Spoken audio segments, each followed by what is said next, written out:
All right. Okay. Good morning, millionaires. Good morning, millionaires. I hope everybody's feeling incredible this morning.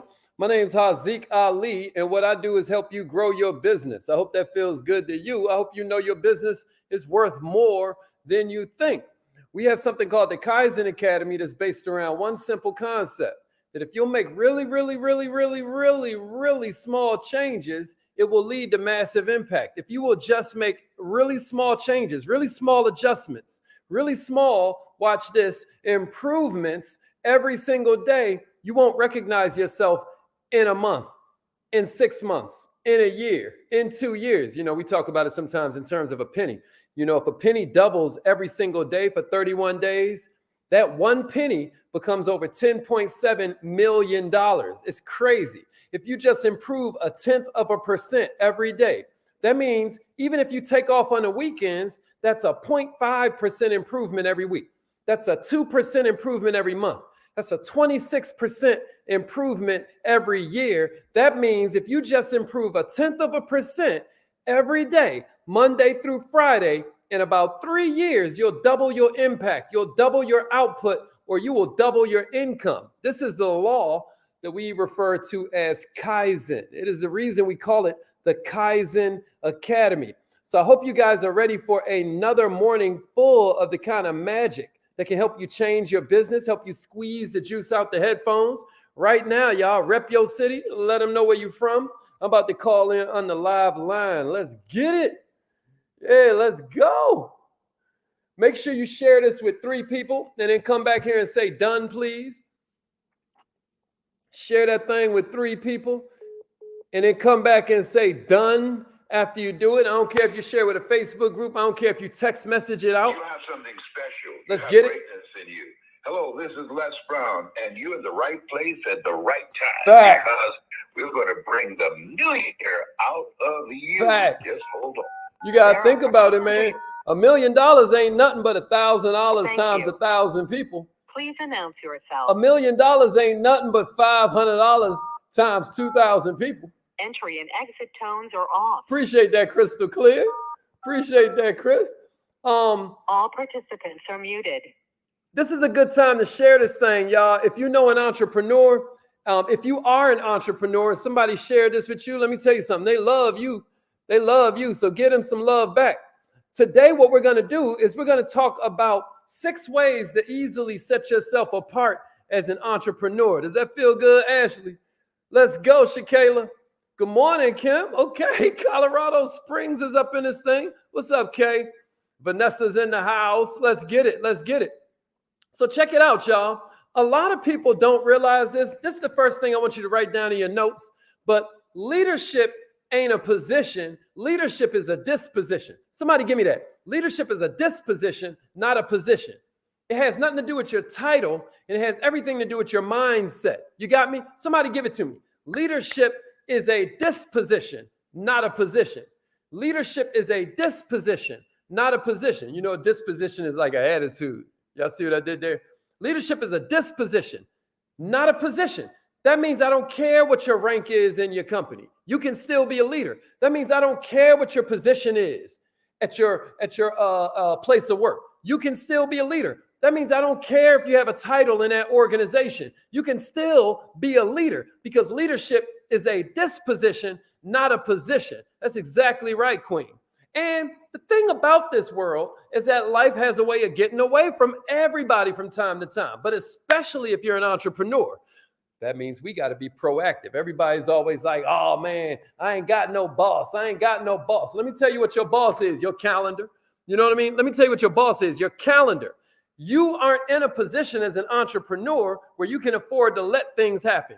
You have to make things happen. And as your business begins to grow and scale, you're going to have higher expectations. You're going to have bigger responsibilities. You're going to have more people competing for your time, more people competing for your attention.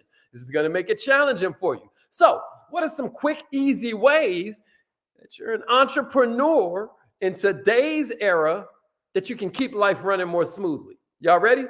Y'all ready? Appreciate that, Vanessa. Hey, Rosie, can you text message 3 people? This is a good one. Hey, Kay, can you text message 3 people and let them know we up in here?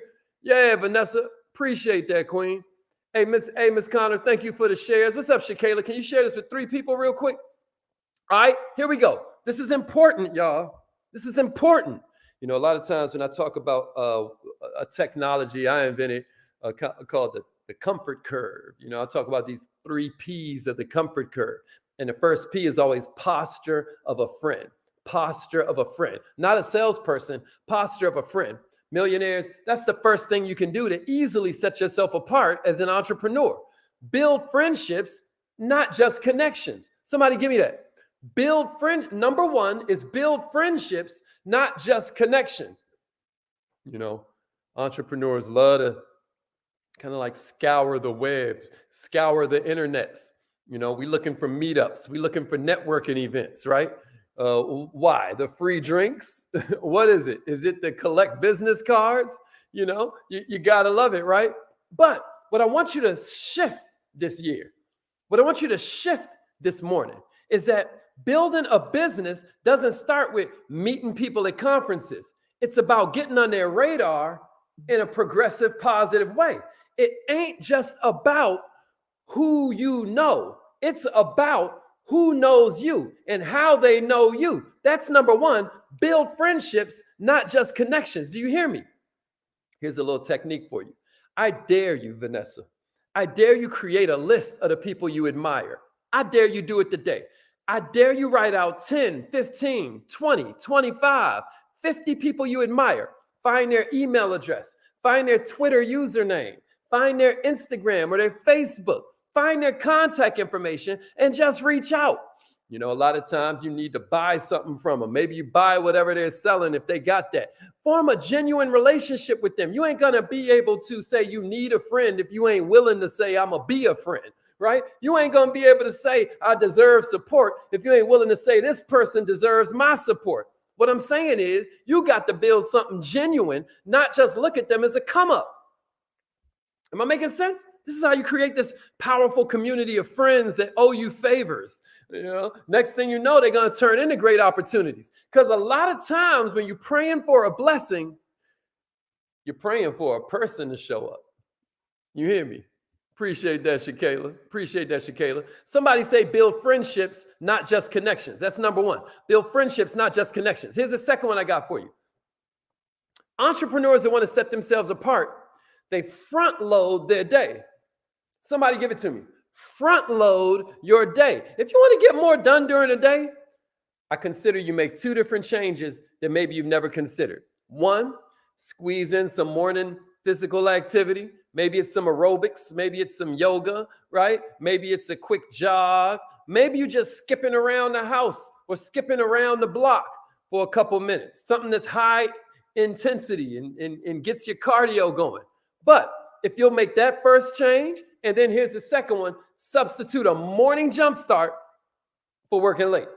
Instead of working late, I want to suggest you start come in hot, right? So for the first one, getting up early to exercise, I can tell you that that's a key habit of mad masters of the universe, you know, Bill Gates to Barack Obama. You know, they'll both tell you and a bunch more how they swear by waking up super early in the morning. But now the research has shown that there's some productivity benefits as well. Why? For one, they say it might make you smarter. They say it might make you happier. Studies show that as little as 15 minutes of aerobic exercise a day starts to improve your, critical thinking skills, your cognitive ability, what they call cognition. It boosts your mood. I could go on and on and on about exercise in the morning. Hopefully I don't have to beat that dead horse. But the cold part is that it ain't just good for your physical health. It's good for your mental health, because people that bust it out early in the morning tend to be more proactive. They start to take charge of their day instead of reacting to stuff as it happens. They have higher self-esteem. People that describe themselves as early risers were also the ones that had higher levels of academic success, higher levels of professional success. If you're struggling with your morning routine, you're kind of struggling with your whole day. So that's a big one, y'all. Front load your day. You ready for number 3? Front load your day. Appreciate that, coach. Front load your day. Instead of working late, staying up all night, now you done got the whole day's gunk all in your head and you're trying to detox and decompress and get your mojo work. Nah, front load your day. Here's the third one. Here's the third one.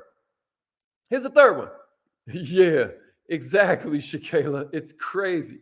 If you're listening in on the winner's hotline, Shakayla came through like, yo, I swear I have more energy when I'm up by 4:30 rather than waiting until 6, right? Waking up at 6 and sleeping in for Shakayla.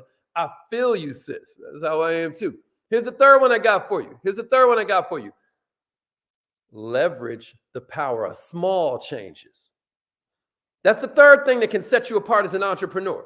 Leverage the power of small changes. Now, I won't repeat my intro because you can go back and watch it. But small changes are incredible. There's this retired Navy admiral. Now he's like a chancellor at the University of Texas. He has this thing where he was like, if you want to change the world, start by making your bed, right? This is this simple piece of advice that he put out there that kind of went viral. But what he's saying is embrace micro habits. Micro habits are these really small, positive changes that create what they call behavior momentum, right? Behavior momentum. What this says is if you can succeed at a small challenge, you can increase your motivation and your resilience when it comes to taking out bigger challenges, succeeding at more difficult tasks. Does that make sense to somebody out there?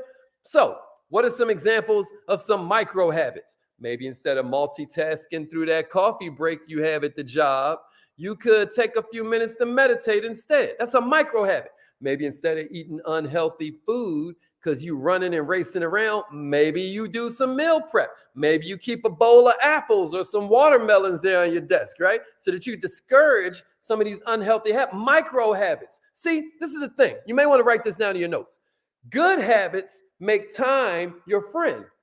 Bad habits make time your mortal enemy. You get what I mean? So if you do some good things, now all we got to do is just keep on doing it, baby. Now, as the days become the weeks, become the months, become the years, you start to watch yourself massively explode in terms of impact, output, income, right? However, if you're doing the wrong thing, it seems like it's so small, days turn into weeks, turn into months, turn into years, all of a sudden you breaking yourself, man. You headed for self-destruction. So what I'm saying is you can do this in a lot of different ways. These small changes that you want to leverage, these small choices you want to leverage, check it out. It could be something like, if I'm facing a real huge challenge, like if I want to make $1 million, I can break it down to, check it out. I just need 1,000 people to give me $1,000, right? Or check it out. I just need 400 people to give me $2,500. You see what I did there? Check it out. I just need 200 people to give me $5,000. Huh? I just need 100 people to give me $10,000. Huh? I just need 50 people to give me $20,000. Is this easy yet? Is this easy yet? Check it out. I just need 25 people to give me $40,000. 25 people? Now, all I got to do is come up with something that's worth $400,000 that I only got to charge $40,000 for. You get what I mean? But what did I do? I just took a huge challenge and I broke it down into way smaller parts. If it's something I'm really struggling with, I got to remember you can't build on anything but success. I can't build on failure. So the first thing I need to do is start with a little micro, small improvement so I could be like, I did that. Now I'm ready for the next step. Now I start to build my confidence. Now I start to build my momentum. And what I'm saying in all of that is that success in small things leads to success at big things. Am I making sense, somebody? Am I making sense? All right, here's the fourth one. Here's the fourth one. Here's the fourth one. Did y'all give it to me? Leverage the power of small changes. Somebody say small changes are powerful. Give it to me in the comments and give me a share. Small changes are powerful.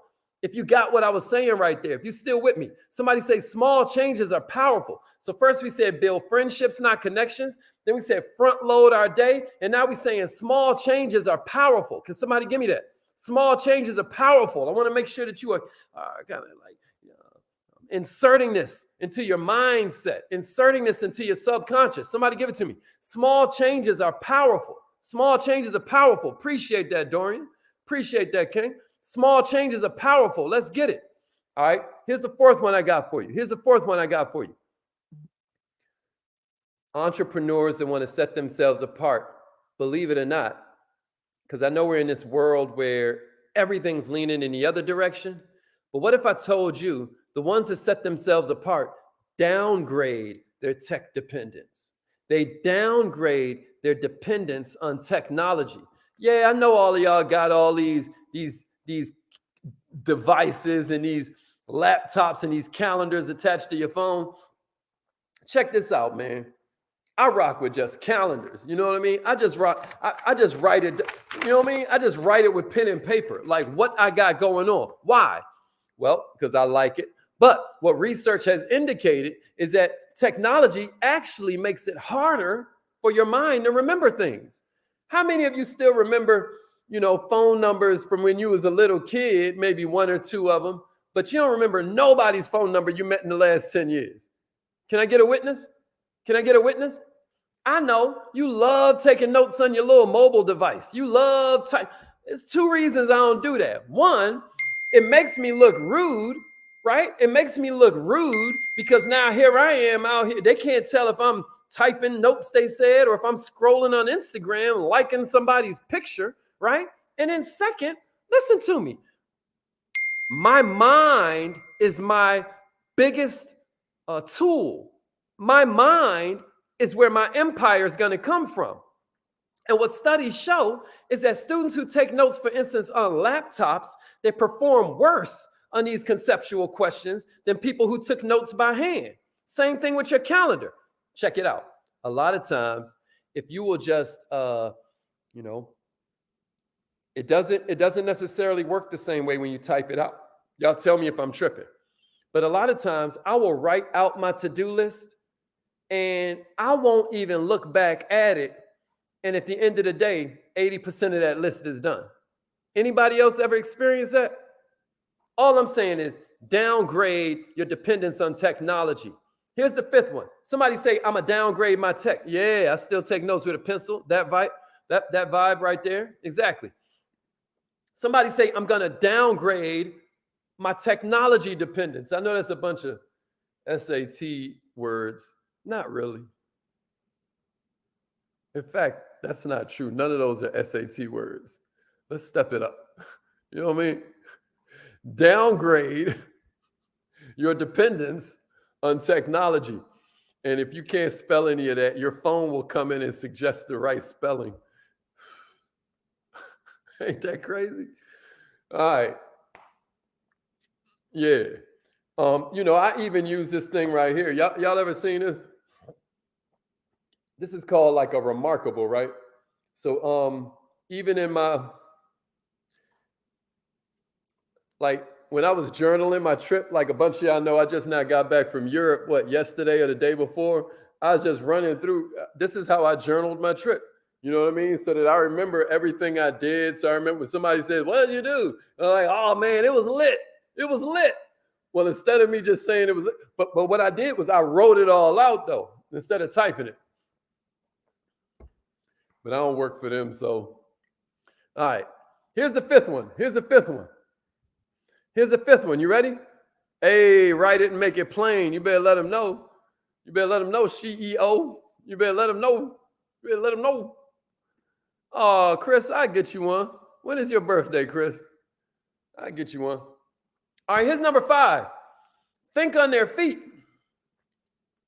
Think on their feet. Number 5 is, if you want to set yourself apart, the 5th of the 6 I got for you this morning is think on your feet. Now, this is kind of like a play on words, y'all. This is kind of like a play on words. What we're talking about right here is they got this new thing called stand-up desks. You guys know about that? They say sitting is the new smoking. You guys know about that? So a lot of studies now are coming out where they show that standing desks are better for you physiologically, and it helps to reverse some of the ill effects of sitting around all the time, this sedentary lifestyle a lot of people fall into. Plus, what it's starting to show is that when you're standing up working, it also improves your focus. It improves your focus on work. In addition to helping you burn calories, in addition to helping you fight obesity, in addition to helping you improve your functioning and your cognitive abilities, right? They say it also improves your productivity. One study that some school in Texas did, Texas A&M, they said it improves your productivity by like 50%, 46%, something like that. Don't quote me. But the bottom line is maybe that's something else you could consider that may set you apart. You may find that it starts to impact your worldview. A lot of people don't do this, but hey, we're talking about setting yourself apart this morning. And then the last one I got for you. So somebody say, stand up and work. Somebody say, stand up and work. Somebody's birthday is in May 2nd, but they're commenting from one of the Facebook groups. So I don't know who that is. But yeah, Chris, we're going to get you a remarkable as a late birthday gift. Them things is cold, girl. Them things is cold. All right, number 6 I got for you is outsource your heavy lifting. Outsource the heavy lifting. Delegate or stagnate. Somebody give me that in the comments. Delegate or stagnate. Oh yeah, let me throw this on the screen. That was number 5, downgrade technology, right? Downgrade technology. No, that was number 4. Number 5 was stand up and work. Appreciate that. That was number 5, stand up and work. And then number 6 I got for you, y'all, is delegate or stagnate. I know online shopping is cool and all of that. More and more, this is how a lot of leaders are shopping. A lot of y'all do, what's the shopping cart one? Where you just order it online and then they bring you the groceries. I forget the name of it, but y'all know what I'm talking about. Delegate or stagnate. I've been doing first I was paying somebody way too much to do my thumbnails for YouTube. And then I started doing them myself. And I'm not quite, that's not quite my area of genius. And then like, duh, let me go on Fiverr. Hey, Chris, you see the new thumbnails? I found somebody on Fiverr that does them joints for like $2 each. I was paying somebody $30, $40, $50 a thumbnail here in America, right? Crazy. And found somebody on Fiverr, and them things is banging. Yeah, it's called Instacart. Thank you, Queen. It's called Instacart. Shows you I ain't dependent on that technology. But anyway, yeah, them things cold, right? Yeah, and he'll charge me like, I think $60 for like 25 of them, So yeah, all right. All I'm saying is delegate or stagnate, baby. That just saved me so much time. And it's like you trade a couple of little fun coupons and then you get all your time back. You got to love it. All right, I hope that was helpful. Hope you found some value in that. Which one of these are you going to use? Which one of these can you most easily apply? Can I see that real quick before we get out of here? It's affirmation time, so I'm about to throw that on the screen. But really quickly, I'm very curious to know which of the hacks that we shared with you seem the most relevant to you, seem like something you could see yourself applying the quickest, the easiest. I'd love to hear from you. Anybody got anything they want to share? Which one of those grabbed you? Yeah, that's exactly right. That's exactly right. Downgrade technologies was number 4. Number 5 was stand up and work. And number 6 was delegate or stagnate.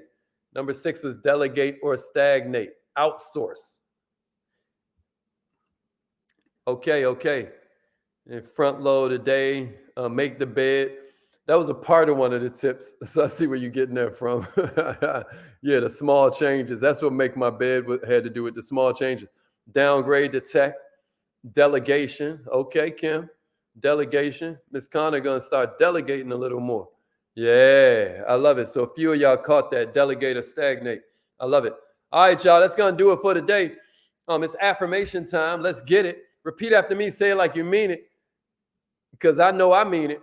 And I hope you mean it too. Take your cool off. You want to put some emotion into the words you're saying. I'm going to tell you something. You put emotion when you're saying something negative. I dare you. Put a little emotion into it. As you are chanting these incantations. There's power of life and death in the tongue. Let's get it. Repeat after me. I am so